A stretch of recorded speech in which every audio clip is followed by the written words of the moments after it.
11 o'clock expansions, but it's not going to do anything. This Filer here, once the swarm goes down, Ruby irradiating a Scourge. I don't think that was the best use of irradiate. Scourge going, picking off 2 vessels. One of the Defilers get irradiated, but with Swarm down, Ruby's not going to be able to break through anytime soon. And Jaedong surely will have another Defiler Nidus to reinforce. Yeah. And, you know, now Jaedong going for the attack, swarming the Lurkers. Lurkers gaining position, picking at these tanks, but Ruby manages to retreat his army without taking any losses. Jaedong pushing ahead, though. I'm not sure whether he really wants to do that. Yeah, he's retreating to the safety of his swarm for now. Ruby has a big army of vultures.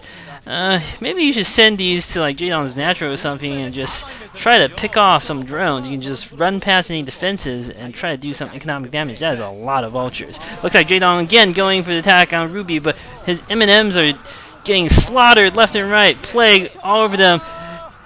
Looks like Mutalisks are coming in to attack the tanks. Very nice use of combined arm tactics by Jaedong, pushing Ruby completely back, destroying his tanks, destroying a good number of his medic marines, and thwarting Ruby's little push on his Natural.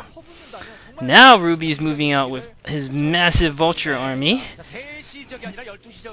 And his Plague Medic Marines, especially considering he's not building anymore, are going to be irrelevant in the game soon. Ruby using his vultures, laying down mines, engaging these Hydras and Lings in open combat. I'm not sure that's the wisest of decisions.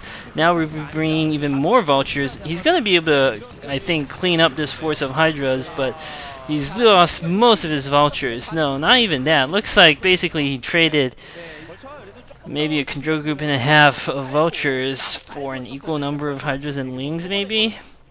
Now Ruby has a few tanks out, a few more tanks. Managed to get some Goliaths, but Jaedong's army is looking pretty scary. He's got at least 2 battle groups loading up for a drop. 4 Overlords, it looks like. Surely he's got a Defiler in there, and a mix of Hydrolings and Lurkers. That can be a pretty devastating attack. Ruby does have his Sentry network working for him. I mean, just look at the number of orange spots on there. I think he's going to see this drop coming, I feel. Ruby moving some Science Vessels out to irradiate some more Lurkers. So, Jaedong is skirting by Ruby's network by going along the southern edge of the map.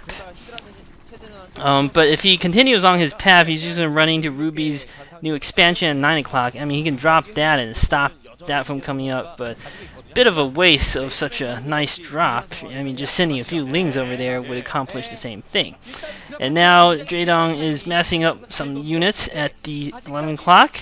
Looks like there might be a clash of forces there again. Ruby's got a large number of tanks now. I don't think Jaedong should engage. He should probably pull back unless he's got swarm. He put down at least 1 swarm. Now Jaedong's Plague all over the tanks. Very nice. Over this mech army. Now Jaedong's going for the drop. Yeah, it looks like he is dropping over the 9 o'clock base, which is empty, and Ruby managed to push Jaedong back. Jaedong's Hydra is not able to take out the tanks, and Ruby's got M&M there, which is not going to be able to deal with these Lurkers. So Jaedong's managed to stop the 9 o'clock from going down. Well, force the 9 o'clock to lift and stop it from running. Looks like Jaedong going for another drop potentially. Looks like Ruby has the 12 o'clock island expansion. He's probably had that for a while. Now notice Jaedong's got 2 more bases, it looks like, on the mini-map. So Jaedong looks like he's doing very well economically, but Ruby is a bit behind. Against someone like Jaedong, that is definitely not a good thing. Against anyone, it's not a good thing, but against Jaedong especially is no good.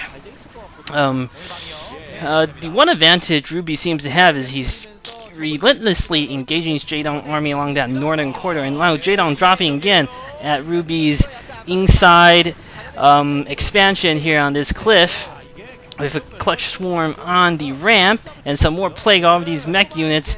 Jaedong's done serious damage with just a few Lings and the Defiler. Ruby's going to re-establish mining here, but I think Jaedong caused the disruption that he wanted to. As I was saying, Ruby is at least forcing Jaedong to engage along this northern corridor with walls to both the north and the south. So, these narrow fields of combat are favorable. And looks like Jaedong has some irradiated overlords coming in for a drop, but this drop is completely thwarted. All the overlords die without dropping anything. That's a big loss there.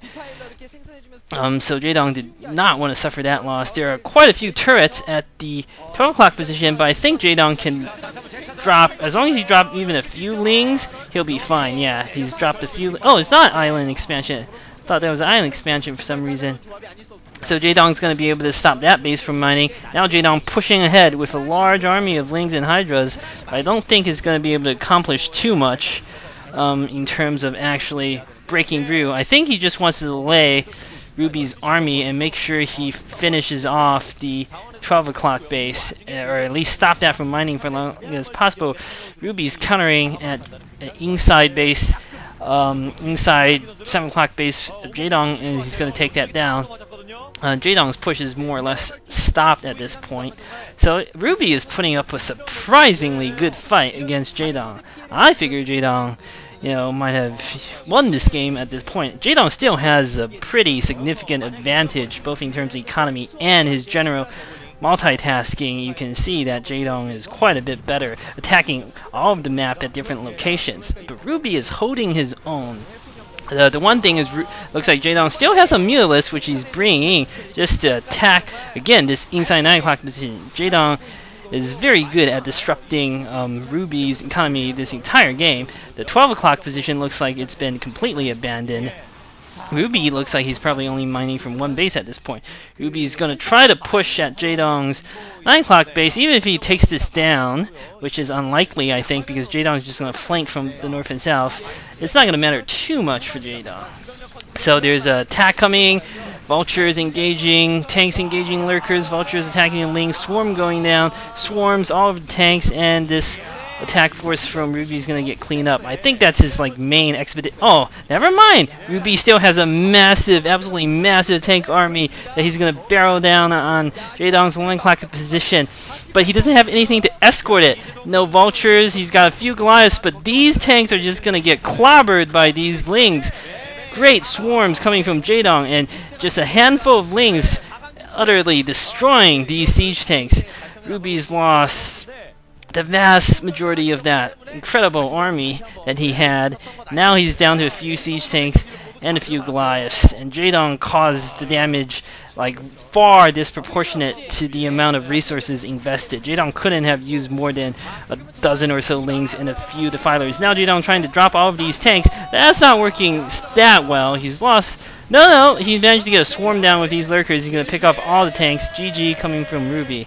So, pretty dominant display by Jaedong. At no point in that game I felt Ruby was really in any sort of decent position. If he had slightly better timing on his Medic Marines, he might have been able to break through, but even that, I think, would have been doubtful. So, very nice job by Jaedong. Going to set 2. 41개 연속 저그 랭킹 1위. 정말 말이 쉽지 이재동 선수니까 가능한 것 같습니다.